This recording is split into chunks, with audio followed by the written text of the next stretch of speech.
PicturesToExe gives us great control of the soundtrack within our slideshow. We can quite easily mix commentary, sound effects and music. To be able to edit the sound on our video, we need to be able to separate the visual aspects of the video with the sound. At this present time, PicturesToExe cannot do that, but there is a technique we can use which doesn't seem to have any disadvantages at all, and it gives us all of the control over our video soundtrack that we're going to need. Now, I brought you back into the slide list to show you what I have here. I've got a still image to start, a still image to end, and I've got 22 seconds of video in the middle.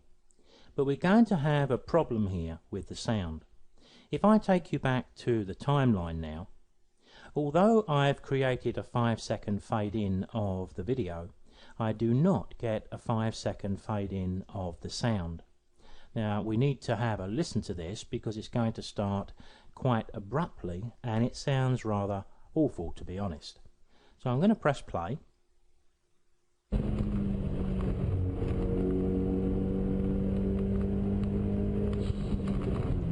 And if we go to the end of that piece of video and I put my cursor just before the end, even though this still image is removing the video from the screen, the video is still running right to the end of that point, and you'll hear the sound stop rather abruptly again.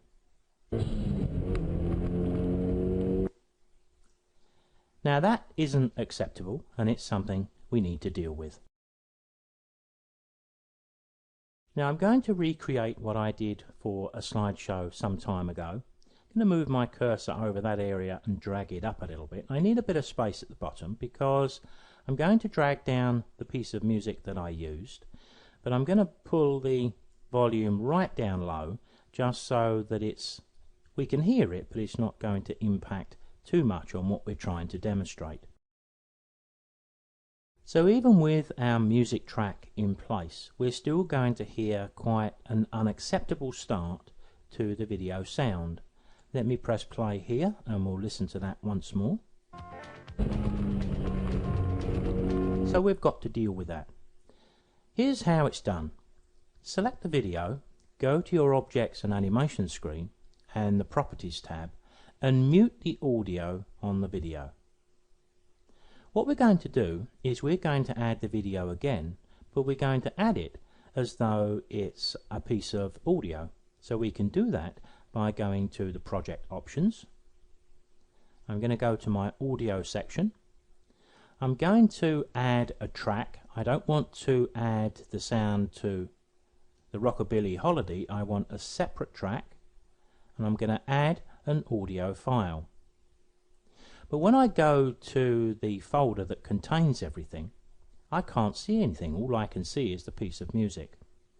If we go down to the bottom right here, what we need to do is to click here and show the video files. And there's the video that I've got in my slideshow. So when I double click to select that, it appears in here, but as a piece of audio. And when I click OK, there it is down there. Let me bring that up even a little more. So there you can see the sound. I'm going to switch these around, I think. I'm going to drag this down to there and that to there so we can see it easily. So I'll put the music below. There's our sound, and I need to line up my sound with the piece of video. Remember, the original sound has been muted. All I need to do now is to fade in that sound over as many seconds as I think I need. I don't think we need too much. Let's just choose 3 or 4 seconds and click on the volume line, click at the front and drag it down, and at the end we'll do the same, click and we'll drag it down and back because I want it to be out. Well, in actual fact, you can have the sound of the video actually going over the fact that the still image has appeared on screen. It actually doesn't look bad or sound bad. Let me give you an idea of how that's going to work by putting the cursor at that point and pressing play.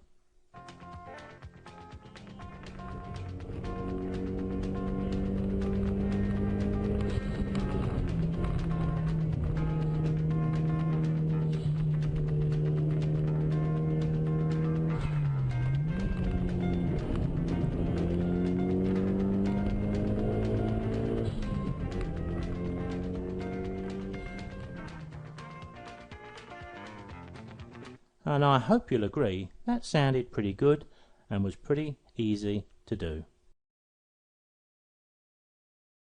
The great thing about this technique is it doesn't increase the file size at all.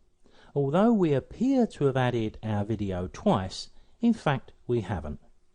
And I can demonstrate that with two slideshows that I've made from our little sample down at the bottom of the screen here. The first of those is the one before we did any of the sound editing from the video, and as you can see the file size is 50 megabyte 0.409. Still quite high, but then again we've used 22 seconds of HD video here. But when I added the second version to enable us to edit the sound, you can see that it doesn't increase the file size at all. Now in the real world, of course, our sound of the music would probably be up here somewhere, but we would probably need, given the style of music I have, to drop the sound of the music down over the area where we've got the sound of the car, just to make the balance nice. Let's take a quick look at what we have in its entirety, and we can view it in the mini player.